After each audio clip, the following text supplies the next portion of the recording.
या hello Jain soldiers, कैसे हैं आप सभी। आई होप कि आप सभी बहुत अच्छे होंगे। तो ऑलरेडी हम लोगों ने 2 क्लास कर चुके हैं। जो बच्चे 2 क्लास नहीं किए हो, 100 क्वेश्चन मैंने करवाया है और आपका लगभग मैंने 40 मिनट ही बस लिया है, ज़्यादा नहीं लिया हूँ। अगर स्पीड बढ़ा के भी देखो तो 20 से 25 या 30 मिनट में हार्डली आप देख लोगे। मत बढ़ाना, पहली बार में 40 मिनट ही दे दो, ठीक है। दूसरी बार में 2x का स्पीड देख लेना, ठीक है। तो आप ये 100 क्वेश्चन पढ़ लेना। प्लेलिस्ट नीचे डिस्क्रिप्शन में दे दूंगा, वरना चैनल को क्लिक करके आप चैनल पे भी जाकर प्लेलिस्ट देख सकते हो। पहला प्लेलिस्ट ही है, ठीक है मेरे भाई। और हाँ, जो अभी तक चैनल को सब्सक्राइब नहीं किया हो प्लीज़ कर देना। और जो भी बच्चे क्लास देख रहे हो यार, नेवी के लिए, इनसेट के लिए टारगेटेड चला रहा हूँ आप सभी के लिए इंपॉर्टेंट क्लासेस, तो प्लीज़ लाइक करके हमें उत्साह देना कि मैं आप सभी के लिए मेहनत कर सकूँ, ठीक है। चलो, पहला सवाल है, भयंकर सवाल है, और कमेंट में अपना स्कोर जरूर बताना और जय हिंद जरूर लिखना। जय हिंद लिखना है और कमेंट में अपना स्कोर बताना है। इस 50 क्वेश्चन में कितना स्कोर आ रहा है। नेवी का कसम है भाई, स्कोर तो आपको बताना होगा, जो भी हो स्कोर तो बताना है। चलिए, पहला सवाल है कि किस प्रकार का, मतलब भारत में किस मिट्टी, मतलब कौन सी टाइप ऑफ मिट्टी है जिसका क्या है, हाई सैलिनिटी है, आप सभी का प्राइमरी फाउंड है किसी भी एरिड रीजन में, सेमी एरिड रीजन में, ठीक है। ये सवाल है, सिंपल है। इसका आंसर नंबर डी है। जो उजड़ मिट्टी होती है, लाइक कह सकते हैं कि जो जहाँ पे मिट्टी वाला है वो चीज़ें जो आप सभी का यहाँ पे, ऑप्शन नंबर डी आपका राइट आंसर है। एक बार कमेंट में स्कोर जरूर आप बताइएगा आफ्टर द क्लास कि आपका स्कोर क्या आ रहा है, ठीक है। चलिए, दूसरा क्वेश्चन है कि कौन सी नदी है भारत का जो ओरिजिनेट करती है अमरकंटक प्लेट्यू से और जो गिरती है वेस्टर्न वर्ल्ड अरेबियन सी में। देखो इधर क्या है, बे ऑफ बंगाल है, इधर अरेबियन सी है, मतलब अमरकंटक से आकर अरेबियन सी में गिरती है। वो कौन सी आप सभी का, वो है नर्मदा नदी है। कौन सा है आपका, नर्मदा नदी है। समझ में आ रहा है क्वेश्चन। चलिए नेक्स्ट सवाल चलते हैं। और ये सारा क्वेश्चन आपके एग्जाम में जितने भी क्वेश्चन है, सारा आप सभी का PYQ क्वेश्चन है, एग्जाम में ऑलरेडी पूछा हुआ सवाल है, इसलिए ध्यान से लगाइएगा। और कुछ बच्चे पिछले क्लास में कह रहे थे सर लेवल क्वेश्चन का ईजी है। अरे भाई कुछ ईजी नहीं है यार। जो क्वेश्चन मैंने करवाया ना 2 क्लास में, वो क्वेश्चन, उस लेवल का क्वेश्चन आपके एग्जाम में 60% रहेगा। और अब जो 2-3 क्लास लूँगा, इससे 40% क्वेश्चन आएंगे। समझो तो बात को, मैं जो करवा रहा हूँ ना यार, करो ना यार। बस जीके का इतना तो एटलीस्ट करो। बाकी और भी प्ले लिस्ट है, आप उनको तो फॉलो करो, ठीक है। इतना तो करो बस, ठीक है। तीसरा क्वेश्चन है, एक बार मैं टाइम भी देख लूँ। हाँ ठीक है, 4 बज रहे हैं, तो 4:30 तक के अंदर में करना है, 20 तक। कि जो आप सभी का गंगेटिक ग्लेशियर है हिमालय का, उसका सोर्स क्या है रिवर का। सिंपल वाली बात है यार, गंगेटिक की बात कर रहा है तो गंगा।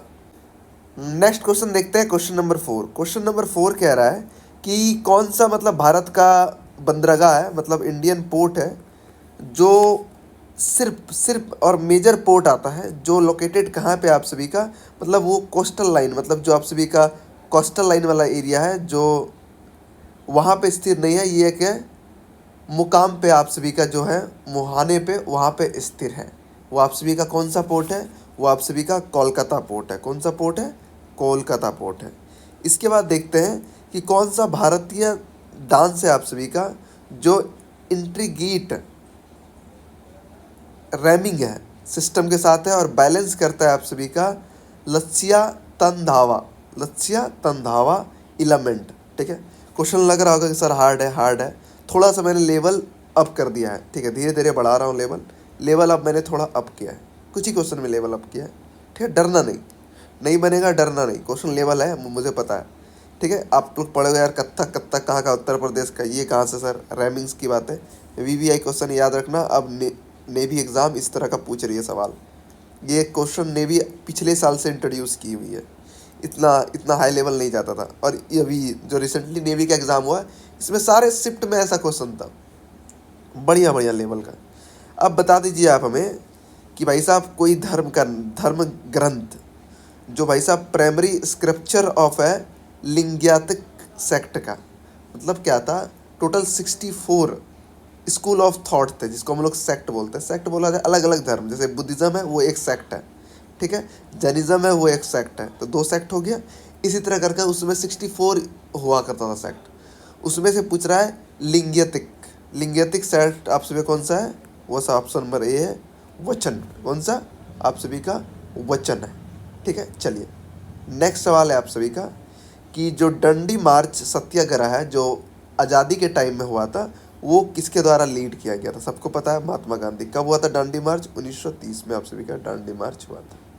ठीक है, चलिए, जिसको सिविल डिसोबीडियंट मूवमेंट भी कहा जाता है। अब राष्ट्रीय एक्वेटिक एनिमल भारत का कौन सा है? मतलब पानी में रहने वाला, वो आप सभी का डॉल्फिन है। क्या है? डॉल्फिन है। इसके बाद है कौन सा यूनेस्को का हेरिटेज है जो शाहजहाँ के द्वारा अपनी बेगम मुमताज़ के लिए बनवाया गया था? क्या था? शाहजहाँ। ये सब फालतू क्वेश्चन है, नहीं पूछता है, ठीक है, मगर पूछ लेता है यार एग्जाम में। पता नहीं इसको शाहजहाँ से, ताजमहल से, मुगल से क्या मोहब्बत है, समझ में नहीं आता है। Which neighbouring country of India is associated with the Thimphu principle? कौन सा भारत का पड़ोसी देश है जो तिम्पू प्रिंसिपल फॉलो करता है? भैया तिम्पू सिंपल, जहाँ तिम्पू दिखे मार देना भूटान। कहाँ है इसकी राजधानी? तिम्पू। तिम्पू, ठीक है। एडवॉकिंग करता है finance aid for a country not responsible for a climate changes. Climate change के लिए उसका कोई भी कंट्रीब्यूशन नहीं है। मतलब यार बहुत ही साफ देश है यार, मज़ा आ जाएगा। पहला इंडियन जिसको नोबेल प्राइज़ मिला है लिटरेचर के क्षेत्र में, साहित्य के क्षेत्र में। मैं हर तीनों क्लास, आज तीसरा शूट हो रहा है, तीनों क्लास में क्वेश्चन है आप सभी का। रविन्द्रनाथ टैगोर को 1913 में भाई साहब गीतांजलि पुस्तक के लिए मिला गया था। ठीक है, चलो एक फैक्ट और बता दूं क्या, इनके जो भाई थे, ठीक है, वो भाई साहब पहला जो था जिसने सिविल सर्विस एग्ज़ाम निकाला था। इसमें भी थोड़ा कंट्रोवर्सी है कि एक और नाम आ रहा था, नाम दिमाग में नहीं आ रहा है, वो भी दावा है कि वो भी पहले निकाला था। तब थोड़ा बहुत ऊपर नीचे होगी, या एक ही साल में दोनों भाई एग्ज़ाम निकाले होंगे। ठीक है, और रविन्द्रनाथ टैगोर बहुत बड़े परिवार से थे, बहुत बड़े, उस समय से पूंजीपति परिवार में से। World first war of independence, मतलब आज़ादी का पहला युद्ध, रिवॉल्ट ऑफ 1857, 1857 की क्रांति को ही कहा जाता है। चलिए नेक्स्ट सवाल है कि किस विटामिन की कमी से बीमारी होती है आप सभी को? वो होता है पेलेरिया। बताइए। विथाटमन, पेलंगा, बताइए कौन सी विटामिन की कमी से होता है? वो होता है आप सभी का विटामिन B3 की कमी से। किससे होता है? विटामिन B3 की कमी से आप सभी को ये रोग होता है। चलिए नेक्स्ट सवाल देखते हैं।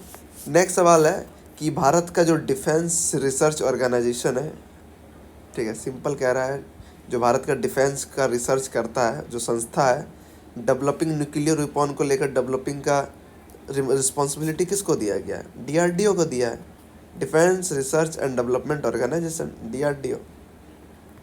नीति का फुल फॉर्म नीति आयोग, जो प्रधानमंत्री नरेंद्र मोदी के द्वारा लाया गया था। प्लानिंग कमीशन, प्लानिंग कमीशन को रिप्लेस करके लाया गया था, इसको रिप्लेस करके नीति आयोग लाया गया था। प्लानिंग कमीशन पढ़ते हैं हम लोग, ठीक है, 1951 में आया था प्लानिंग कमीशन। क्या होगा? National institution for transforming India, option number A आपका राइट आंसर है। ठीक है, इसके बाद क्या है? Which Indian sport person won the first, ये बहुत इंपॉर्टेंट क्वेश्चन है, वी में लगा लो। पहला first individual Olympic gold medal for India, अकेले ओलंपिक में गोल्ड मेडल लाया हुआ था इंडिविजुअल, पहली बार किसके द्वारा लाया गया था? अभिनव बिंद्रा के द्वारा लाया गया था। इसके बाद नेक्स्ट सवाल चलते हैं कि इंडियन भाषा जो रिलेटेड हो आप सभी का द्राविड़ीन लैंग्वेज फैमिली से। द्राविड़ लैंग्वेज क्या है? हमारे देश में देखो जो भाषा है ना, फैमिली के बेस पे बांटा गया है। ठीक है, तमिल आपका द्राविड़ ही है, तेलुगु भी आपका द्राविड़ ही है, इसके बाद कन्नड़ा ये भी द्राविड़ है। ये जो आपका ये द्राविड़ नहीं है, पूछ रहा है नॉट रिलेटेड, तब क्या है भैया? इंडो आर्यन लैंग्वेज फैमिली है। ठीक है, 4-5 है। ज्योग्राफी में आप पढ़ेंगे, जब NCERT क्लास 12 का ज्योग्राफी पढ़ेंगे तब ये चीज़ आपको पढ़ने को मिलेगा। ठीक है, अब भाई साहब करेंसी बताइए पड़ोसी राज्य भूटान का, ऑप्शन नंबर ए आप सभी का नुगुल्टन आप सभी का राइट आंसर है। मिसाइल मैन ऑफ इंडिया किसे कहा जाता है? APJ अब्दुल कलाम को मिसाइल मैन ऑफ इंडिया कहा जाता है। एनलाइटेंड माइंड किताब इन्हीं के द्वारा लिखी गई थी, जो किताब मैं बहुत ज़्यादा पढ़ता हूँ और एग्ज़ाम में भी पूछा जाता है। कौन सा क्लासिकल डांस है जो ओरिजिनेटेड होता है आंध्र प्रदेश से, और वो known as a fast food work के वजह से वो जाना जाता है? राइट आंसर है कुचिपुड़ी, राइट आंसर है कुचिपुड़ी। जिसमें स्टार लगाऊं उस क्वेश्चन को रटा हुआ होना चाहिए। ठीक है, बाकी भी होना चाहिए भाई, मगर इसकी प्रोबेबिलिटी ज़्यादा है। व्हेन एंड वेयर जो आप सभी का फर्स्ट न्यूक्लियर टेस्ट हुआ था भारत का, जिसका टेस्ट का नाम था स्मेलिंग बुद्धा। स्मेलिंग बुद्धा जो था पहला टेस्ट का नाम, ठीक है, वो आप सभी का कब हुआ था और कहाँ हुआ था? सवाल आप सभी का ये है। पोखरन में पहली बार हुआ था और 1974 में, 1974 में हुआ था। पोखरन कहाँ है? राजस्थान में है। दूसरा जो आप सभी का हुआ था उसका क्या नाम था? कमेंट में बताइएगा प्लीज़। स्मेलिंग बुद्धा है, उसका क्या था आप सभी का? ठीक है, चलिए नेक्स्ट सवाल की ओर आगे बढ़ते हैं। नेक्स्ट सवाल देखते हैं। नेक्स्ट है कि किसके द्वारा डिस्कवर किया गया था बैक्टीरियम रिस्पॉन्सिबल फॉर ट्यूबरक्लोसिस? किसने भाई साहब डिस्कवर किया था? ये क्या था इसका? रॉबर्ट कॉच के द्वारा डिस्कवर किया गया था। National sport of India, Bharat का राष्ट्रीय खेल आप सभी का क्या है? हॉकी है। कुछ ऐसा ऑफिशियली नहीं है, मानते हैं क्योंकि इसका हिस्टोरियली है। ऑफिशियली कहीं भी नॉट मेंशन कहीं भी ऑफिशियली नहीं है ये, मतलब ये टोटली अनऑफिशियली है। ठीक है, कहीं भी संविधान में मेंशन नहीं है। Which Indian author won the Man Booker prize for the novel the god of the small thing? किताब का नाम है the god of small thing. ये आप सभी का अरुंधति रॉय के द्वारा ये किताब लिखी गई थी और इसको क्या मिला है? मैन बुकर प्राइज़ मिला गया है। मैन बुकर प्राइज़ मिला गया है। इसके बाद कौन सा भारत का पोर्ट है जिसको हम लोग डायमंड हार्बर के नाम से भी जाना जाता है? डायमंड हार्बर, कोलकाता के पोर्ट को डायमंड हार्बर के नाम से जाना जाता है। इसके बाद देखते हैं जो टर्म है खो खो में कितना प्लेयर होता है। देखो इसमें खो खो वाला थोड़ा डाउट होता है। देखो जो ग्राउंड पे जाता है वो जाता है 12 प्लेयर, मतलब टोटल जो प्लेयर है 12, जो खेलता है ना वो 9 प्लेयर खेलता है। कितना प्लेयर खेलता है? 9 प्लेयर एक बार में फील्डिंग सेट होती है। ठीक है, खो खो का क्या नियम है कि 9 प्लेयर बैठता है, एक इस साइड मुँह करके राइट से, एक साइड लेफ्ट करके, और बाकी प्लेयर क्या होते हैं उधर से टीम से 2-2 प्लेयर करके एक एक बार में छोड़ा जाता है। ठीक है, 27 नंबर क्वेश्चन उड़ गया। अभी उड़ कैसे जाएगा? कुछ बता दूँ? चलो बता देता हूँ। किसके रिगार्डिंग बता दूँ आप सभी को? क्या बता दूँ? बताओ, चलो बता दो। बैटल ऑफ प्लासी बता दो। बैटल ऑफ प्लासी कब हुआ था?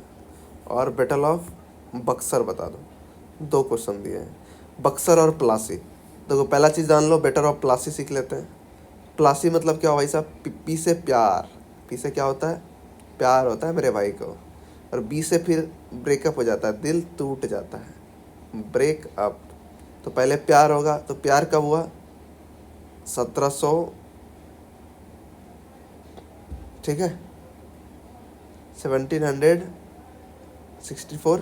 अबे गलत है यार ये दिल टूटने का डेट है। ठीक है, तो 1757 में आप सभी का दिल जुड़ता है और 1764 में दिल टूटता है। ठीक है, मतलब बैटल ऑफ प्लासी और बैटल ऑफ बक्सर, दोनों का डेट क्लियर हो गया। बैटल ऑफ प्लासी पूछा जाए 1757 में, बैटल ऑफ बक्सर पूछा जाए 1764 में, और एग्ज़ाम में पूछा जाता है इंपॉर्टेंट क्वेश्चन में। ठीक है, चलो इसके बाद 48 नंबर पे देखते हैं कि भाई साहब आप सभी का कौन सा भारतीय त्यौहार है जो, मतलब सिंपल है यार, पोंगल त्यौहार तमिलनाडु मनाया जाता है ना। नॉर्थ इंडिया में कौन सा त्यौहार मनाता है? मकर संक्रांति। तारक मेहता में देखे है ना जी, तारक मेहता उल्टा चश्मा में पोंगल है। अय्यर बबीता जी पोंगल है, तो वही बात है। ठीक है, समझ गया। Which Indian handicraft is include UNESCO में वो रजिस्टर है भाई साहब। ठीक है, associate Kutch region of Gujarat में है भाई साहब। ठीक है, कौन सा हैंडीक्राफ्ट है? सिंपल वाली बात है, हैंडीक्राफ्ट की बात करा तो ऑप्शन नंबर बी आपका राइट आंसर है, भुजिया कढ़ाई। ठीक है, इसके बाद first Indian women to win a medal in para olympic में जीतने वाली, पारा ओलंपिक, वो छूट गया जी, पारा ओलंपिक गेम में मेडल प्राप्त करने वाला कौन व्यक्ति था? ये था दीपा मलिक। ठीक है, दीपा मलिक। इसके बाद जो आप सभी का माउंटेन रेंज है, ठीक है, 3 रेंज है हमारा, जो जिसको हम लोग सह्याद्री कहा जाता है। ठीक है, तो कौन सा रेंज को हम लोग कहते हैं? वो कहते हैं वेस्टर्न घाट को। वेस्टर्न घाट को कौन सा? वेस्टर्न घाट। ये आप सभी का वेस्टर्न घाट, ये आप सभी का ईस्टर्न घाट। ठीक है, अरावली और विंध्याचल, यहाँ है अरावली विंध्याचल। ठीक है, चलो नेक्स्ट देखें। नेक्स्ट है which Indian river is known as a sorrow Bihar. Sorrow Bihar, Kosi को सौरव बिहार कहा जाता है। ठीक है, इसके बाद which Indian port is a artificial deep water port located कहाँ पे? आंध्र प्रदेश में एक पोर्ट है जिसको क्या आर्टिफिशियल मतलब मानव के द्वारा निर्माण किया गया, आर्टिफिशियल बोलते हैं, क्या बोलते हैं जी, हाँ आर्टिफिशियल डीप वाटर पोर्ट है आप सभी का। वो कौन सा है आप सभी का? वो है विशाखापट्टनम पोर्ट, ठीक है। मैड बोले तब नहीं, आर्टिफिशियल की बात कर रहा है। Which Indian classical dance form is associated with the guru सक्सिया traditional and the devadasi system historically. भाई देखो डांस का थोड़ा सा अंदर से सवाल दिया हूँ क्योंकि बेसिक चीज़ें सबको पता है, ठीक है। आंसर है भरतनाट्यम। बेसिक चीज़ें कहाँ है, कौन से स्टेट से बिलोंग करता है, ये पता ही सबको। अब कॉस्ट्यूम को लेकर सवाल पूछता है, कौन सा कपड़ा है, कौन सा ट्रेडिशनल है, इसलिए मैंने क्वेश्चन डाला है और नेवी पूछी भी है, ठीक है। Floors of which religious in India celebrate the, क्या कहा जाता है भाई साहब, दस लक्षण परवा एज ए मेजर फेस्टिवल कहा जाता है। कौन सा है ये आप सभी का है जैनिज्म के लिए। कौन सा? जैनिज्म को जो फेस्टिवल मनाते हैं उसको। पहला governor general of independence India, आज़ाद भारत का पहला कौन था? माउंट बैटन साहिब ही थे आप सभी का। लाल सी गोपालाचार्य कौन था? पहले इंडियन थे। डॉक्टर राजेंद्र प्रसाद कौन थे? भारत के पहले प्रधानमंत्री थे और ड्राफ्ट और कॉन्स्टिट्यूशन असेंबली के भी प्रेसिडेंट थे। जवाहरलाल नेहरू पहला प्राइम मिनिस्टर, ठीक है। चलो इसके बाद बात करते हैं who wrote India's national song Vande Mataram किसके द्वारा? बंकिम चंद्र चट्टोपाध्याय बोलो या चटर्जी बोलो, जो इनके द्वारा लिखा गया है, ठीक है, इनको दिया गया था। और राजेंद्र प्रसाद का ही वर्ड था, राजेंद्र प्रसाद ही बोले थे कि जितना सम्मान राष्ट्रीय गान को मिल रहा है जन गण मन को, उतना ही वंदे मातरम को मिलना चाहिए, ठीक है। इसके बाद which Indian monument is known as the black pagoda due to the its dark granite structure की वजह से भाई साहब ब्लैक पोगोडा किसको बोला जाता है भाई साहब? कौन से मंदिर को यार? आप भी बोलोगे सर इस क्लास में दिए क्वेश्चन हिला के एकदम पूरा हार्ड लेवल। भाई देखो 40% क्वेश्चन भी तो अटैम्प्ट करना है ना, 60% क्वेश्चन का हम लेवल तुमको दिखा दिए, ये 40% वाला है। देखो अगर 25 ठो जीके पूछ रहा है, 25 तो ईजी नहीं पूछेगा ना, 15 ठो 17 ठो या 12 ठो ये ईजी रहेगा, लल्लू पच्चू जो मैंने आपको 2 क्लास में करवाया। अब जो ये 10 क्वेश्चन 8 क्वेश्चन जो बचा है ये इस लेवल को टच करता है, ये जो 40% वाला हम छोड़े हैं। समझ में आया ना भाई? देखो हम चाहे तो बाबू सब जी पढ़ा के निकल जाए, मगर मेरा कुछ और मकसद है ना यार, मैं चाह रहा हूँ आपका सिलेक्शन होना चाहिए, ठीक है। पहला इंडियन जिसने भारत रत्न रिसीव किया, मतलब उनका मृत्यु होने के बाद इसको बोल ले जाए, ठीक है, मृत्यु होने के बाद जो पहला रिसीव किए थे वो कौन थे आप सभी का? वो थे लाल बहादुर शास्त्री। कौन थे? लाल बहादुर शास्त्री। और 39 का जी क्या लिखा था? 39 किधर गया? अच्छा ये भी क्वेश्चन गायब हो गया था, कैसे टाइपिंग मिस्टेक हो जाता है। Which disease in India is known as कुस्तक रोग भाई साहब बताओ।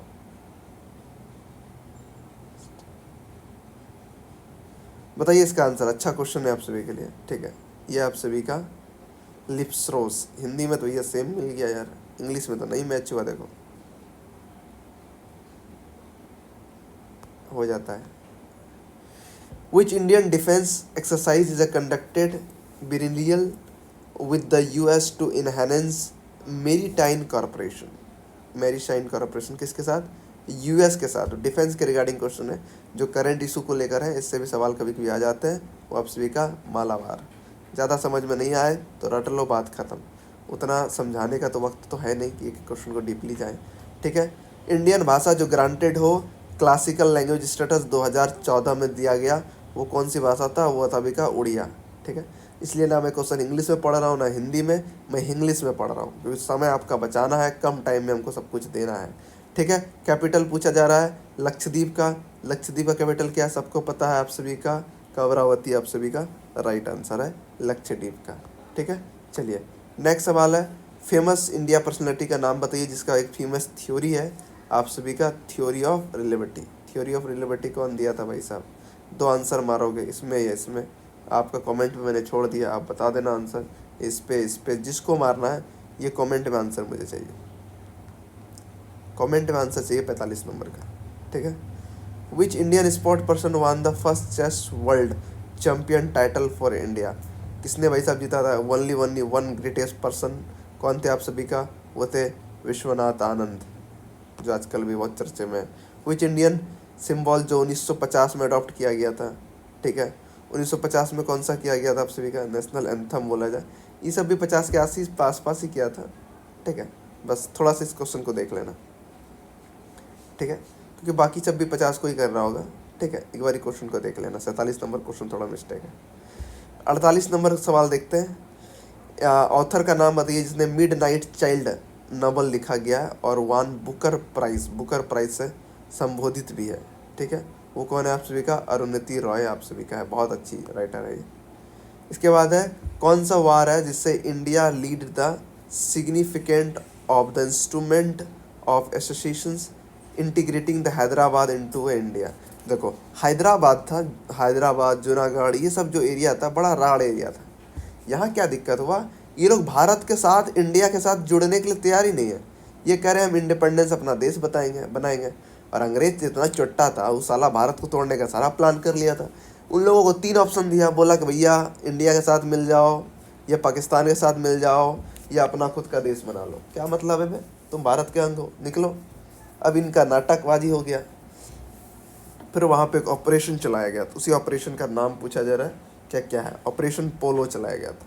कौन सा ऑपरेशन पोलो चलाया गया था? उसके बाद जो मारा इंडियन आर्मी जब गई, आज़ाद हिंद फौज का सेना, अरे भाई साहब ये मारा ना, सूझना बंद हो गया उसको साले का।